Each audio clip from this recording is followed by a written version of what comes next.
Hi welcome to Priya vlogs. ఎలా ఉన్నారు అందరూ? ఆ ఇంట్లో ఈ సండే స్పెషల్ ఏంటో తెలుసా? ఈ పాటికి మీకు అర్థమయ్యే ఉండాలి, ప్రాన్స్ ఫ్రై. సీ ఫుడ్ విషయానికి వచ్చేసరికి తినడానికి చాలా బాగుంటాయి, కానీ క్లీన్ చేయాలంటేనే తల ప్రాణం తోక్కొస్తుంది అనమాట. అందుకే మా వారిని ఒకేసారి బాగు చేయించుకొని రండి అంటే బాగు చేయించుకొచ్చానని ఇంటికి తీసుకొచ్చారండి.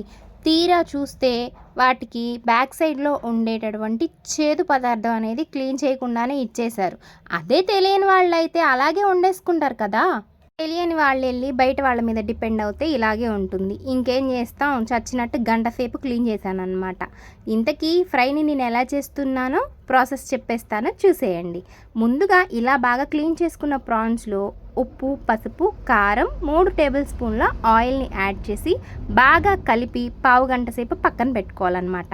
ఈలోపు కర్రీకి కావాల్సిన ఆనియన్స్, పచ్చిమిర్చి, కొత్తిమీర, కరివేపాకు అన్నీ కట్ చేసి పెట్టుకోండి.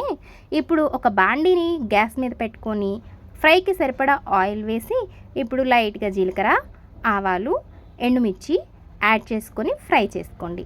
ఇప్పుడు తగినన్ని ఆనియన్స్ ముక్కలు వేసి బాగా ఫ్రై చేసుకోవాలి. ఇలా ఫ్రై చేసుకున్న ఆనియన్స్లో మనం అల్లం వెల్లుల్లి పేస్ట్ని ఫ్రెష్గా చేసి వేసుకుంటే చాలా బాగుంటుంది.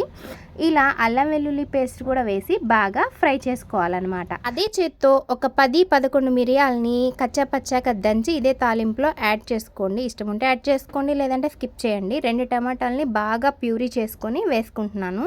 ఈ టమాటా ప్యూరీని బాగా కలుపుకొని ఆయిల్ పైకి తేలేంత వరకు వేయించుకోవాలి. ఈ టొమాటోల మిశ్రమం బాగా వేగిన తర్వాత మనం ముందుగా మ్యారినేట్ చేసి పెట్టుకున్న రొయ్యల్ని కూడా ఇందులో యాడ్ చేసుకోవాలి. ఇలా యాడ్ చేసుకొని కలుపుతూ కాసేపు మగ్గనించామంటే ఈ రొయ్యల్లో నుంచి కాస్త వాటర్ వస్తుంది. ఇలా కలుపుతూ ఉండాలి, ఎందుకంటే ఇది స్టీల్ బాండీ కదండి, దగ్గరుండి ఫ్రై చేసుకుంటే బెటర్. మనం పని మీద పెట్టి వెళ్ళిపోయామంటే ఇంకా అది శుభ్రంగా అడుగంటిపోతుంది, తర్వాత మీ ఇష్టం.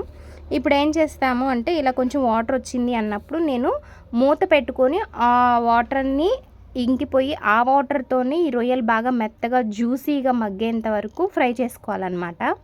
చూడండి, మనకి కావాల్సిన కన్సిస్టెన్సీ వచ్చింది అనుకునేంత వరకు కూడా రొయ్యల్ని కలుపుతూ ఫ్రై చేసుకోవాలి.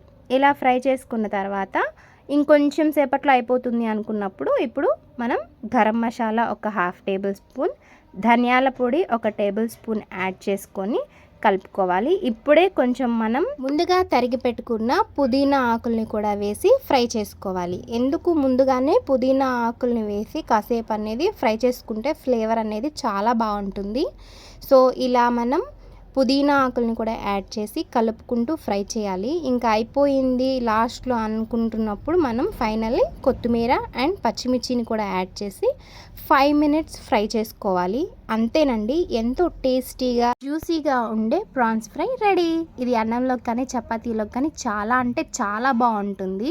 సైడ్ డిష్కి అయితే ఇంకా అదిరిపోతుంది. ఇంకెందుకు కలిసి మీరు ట్రై చేసి ఛానల్ని సబ్స్క్రైబ్ చేసుకోండి.